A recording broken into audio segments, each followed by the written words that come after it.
Hi friends, welcome to TNE சேவை channel. இந்த வீடியோவில் நாம் புதிய ரேஷன் கார்டு விண்ணப்பித்தவர்களுக்கான ஒரு முக்கியமான இன்ஃபர்மேஷன் பற்றி பார்க்கலாம்.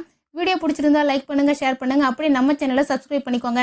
வாங்க இப்போ வீடியோக்குள்ளே போகலாம்.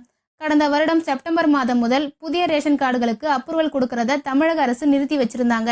அதுக்கப்புறம் நீண்ட நாளாக தமிழக அரசு சார்பில் இருந்து இது குறித்து எந்த அப்டேட்டும் கொடுக்காம இருந்தாங்க.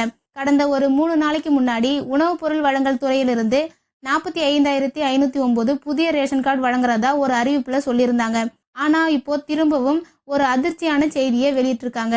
அது என்னன்னு பார்க்கலாம். புதிய ரேஷன் அட்டைகள் வழங்கப்படுவது நிறுத்தம். தேர்தல் நடத்தை விதிகள் அமலில் உள்ளதால் புதிய ரேஷன் அட்டைகள் வழங்கப்படுவது நிறுத்தப்பட்டுள்ளது.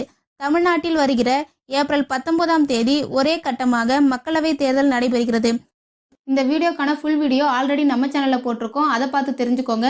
வீடியோ பிடிச்சிருந்தா லைக் பண்ணுங்கள், ஷேர் பண்ணுங்கள், அப்படியே நம்ம சேனலை சப்ஸ்கிரைப் பண்ணுங்கள்.